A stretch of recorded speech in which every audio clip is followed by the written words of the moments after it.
नमस्कार, हांव सरितास गोवन रेसिपीन तुमकां सगळ्या माय मोगाचो येवकार। आज हांव करता कांद्याची भाकरी, कांदो आनी सोय घालून भाकरी, थालीपीठ। तर ताच्या खातीर हांवें हे तांदळाचें पीठ घेतलां 1 कप। एक कांदो हांवें हांगासर बारीक चिरून घेतला। 2 हरवे मिरसांगो बारीक चिरून घेतल्या। थोडीशी आमकां सोय घालपाक जाय, तरी ओल्या नाल्लाची सोय घेतल्या हांवें 2 चमचे। तातूंत आमकां घालपाक जाय चवी पुरतें मीठ आनी हांव तातूंत घालता अर्द चमचो साखर। हे सगळें मिक्स करून घेवया। तुमकां जाय जाल्यार हांगासर तुमी थोडीशी पाव चमचो हळद घातल्यार जाता। आनी आतां आमकां तें पीठ कालून घेवपाक जाय। उदक आमकां थोडे थोडे घालून कालोवपाक जाय। चड एकदम चड घातलें जाल्यार मागीर पातळ जाता। चड पातळ पीठ जालें जाल्यार थालीपीठ थापता आसतना मागीर तुटता। आनी उदक हांवें नॉर्मल वापरलां, गरम उदक घेवना। पळयात आतां पीठ आमचें भिजोवन जालें, कालोवन जालें। अशें पीठ कालोवन अशें करून घेवपाक जाय। एकदम पातळ कालोवप ना आनी सुकेंय बी करपाचें ना। आतां हांव ताचे गोळे करून घेता।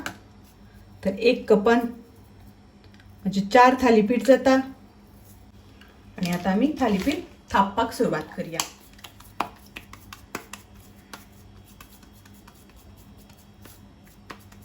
अशी आमी मातशी थोडीशी थापून घेवया। आणि आता ती प्लास्टिकाचेर दवरया। हाताक हांव मातशें थोडेशें तेल लावन घेता, म्हणजे मागीर थापपाक इजी जाता। अशें करून आमकां बरी पातळ थापून घेवपाक जाय।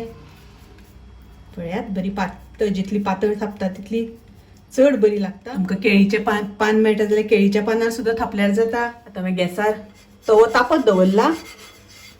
तव्याक आमी पयलीं थोडेशें तेल लावन घेवया। आनी अशी हातार घेवन आमकां भाकरी तव्यार घालपाक जाय। केळीच्या पानाचेर जर तर तुमी भाकरी थापली जाल्यार डायरेक्ट केळीच्या पाना सकट तुमकां तव्यार घालपाक मेळटा। आणि आता थोडेशें आमी सायडीन तेल सोडया। आता आमी परतून घेवया। अशी आमकां दोन्ही वाटल्यान बरी भाजून घेवपाक जाय।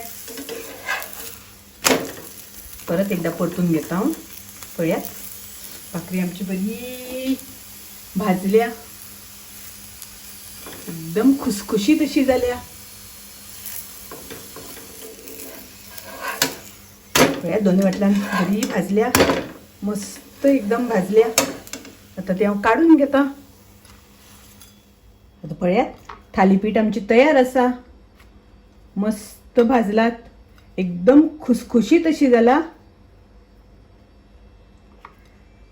कांदो आनी सोय घातलेली भाकरी खूप रुचीक लागता, टेस्टी लागता, तशेंच खुसखुशीत जाल्या।